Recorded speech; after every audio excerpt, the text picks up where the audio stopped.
Let's talk, ladies and gentlemen. Today is July the 9th, 2019, and we're going to be talking about Monday Night Raw results. I'm feeling a little better. My dog over here is feeling a little better. We just had some pizza. Well, he had pepperoni. But right now, let's talk about WWE's Monday Night Raw because a match got changed and 2 matches got added. We will tell you guys about that when we get to it. So, ladies and gentlemen, first things first, there was no segment in this. There was no segment at all. No talking.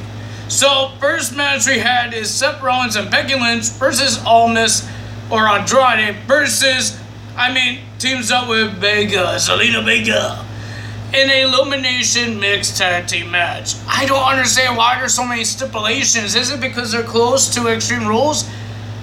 Like these 203 Falls match and this stuff here with the elimination now. Like, what is this? So we have Seth Rollins and Becky Lynch versus Vega and Almas Andrade. It was a pretty decent match. It was pretty decent. Becky and Vega did a good job, and Seth Rollins and Andrade did a good job. But the first person to be eliminated was Zelina Vega. She was out, and then it was just I don't understand about the elimination match. Because the women versus the women. What happens when Zelina Vega's out? You don't see Becky Lynch at all until the end. So Becky Lynch took out Zelina Vega, and then Lacey Evans was in the crowd. You know what she is. And then Becky Lynch was want to fight her. She fight her, and then Seth Rollins says, "No more of that. We still have a match to do." So the match was between Seth Rollins and Andrade, and Vega tried to got herself involved when she was eliminated, and then Becky Lynch came and attacked Vega. The winner of that match was Seth Rollins and Becky Lynch. They were climbing, they're going to on top of the ramp, and here comes Baron Corbin, and then here comes the women's rights from Lacey Evans to Becky. Can they win the title? We don't know. And then Paul Heyman come out and talk about things. Blah, blah, blah, blah. Then we have a 6-man 203 Falls match. Why? This match was longer than the other matches because of the 203 Falls match.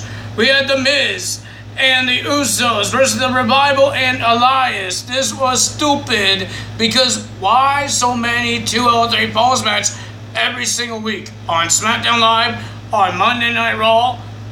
Why? That is supposed to be like a special match here for a pay-per-view, but don't do it on every pay-per-view. Don't do it on every Monday Night Raw or SmackDown Live. But they still do it. But the winner of that match was The Miz and the Usos. The Revival got the win on the first fall, but Elias walked out from the Revival because he was getting attacked by The Miz. And then The Miz and Usos won the 2 last falls. And then they said there's going to be a tag team match for the Raw Tag Team titles against the Usos and the Revival, but I didn't see it on the card, so I don't know if it's actually there because it's Extreme Rules. You don't need a lot of matches. They have a lot of matches happening. So we have Bobby Lash. We have Rey Mysterio. He comes back and he wants an open challenge. And the person that accepted the open challenge was Bobby Lashley. Bobby Lashley, everybody was so shocked because of what happened last week when they exploded the Titantron and their bodies got destroyed. Braun Strowman wasn't there, but ladies and gentlemen, Bobby Lashley was. Bobby Lashley and Rey Mysterio went crazy, and then a spear happened. And Bobby Lashley beat Rey Mysterio. And then he wasn't done with him. He threw him out of the ring. He grabbed his mask, dragged him on top of the ramp.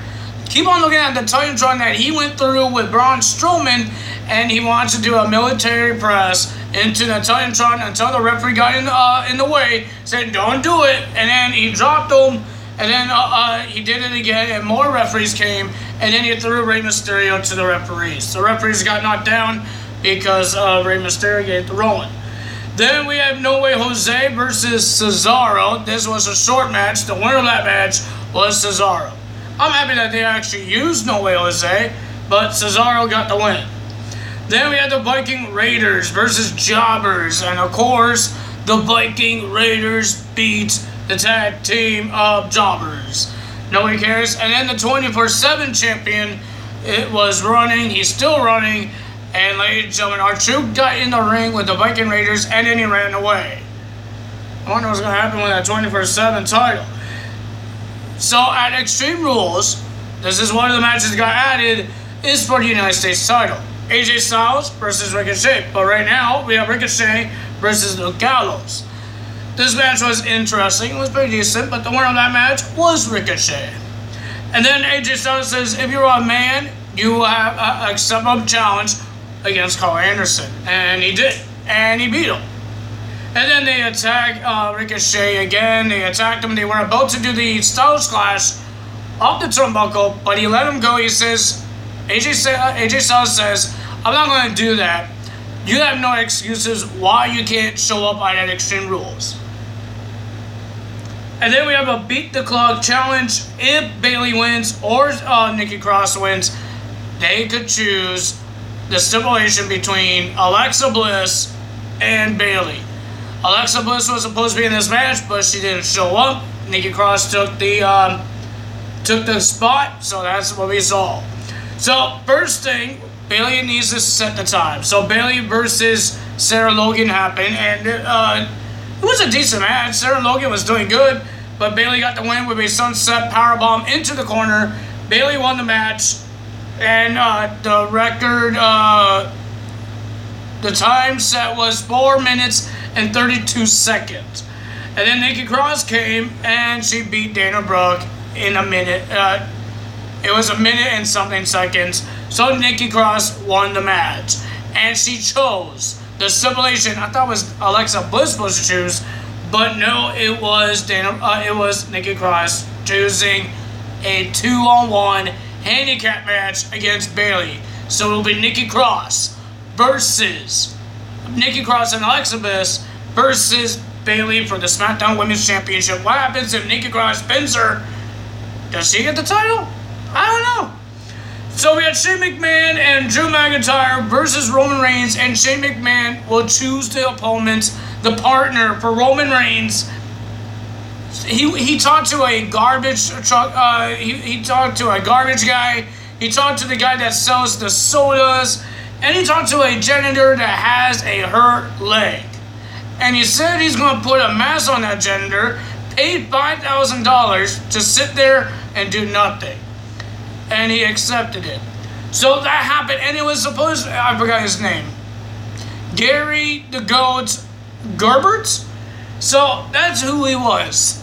Roman Reigns teamed up with Gerbert against Shane McMahon and Drew McIntyre, and it was quick when Gerbert got attacked, because they pushed Roman Reigns, and then he accidentally tagged, well, the guy's hand actually tagged Roman Reigns, got his shoulder attack onto the post, and then he came out, and then he acted like he was hurt, and then he does all these flippy-doobie-doos like a cruiserweight.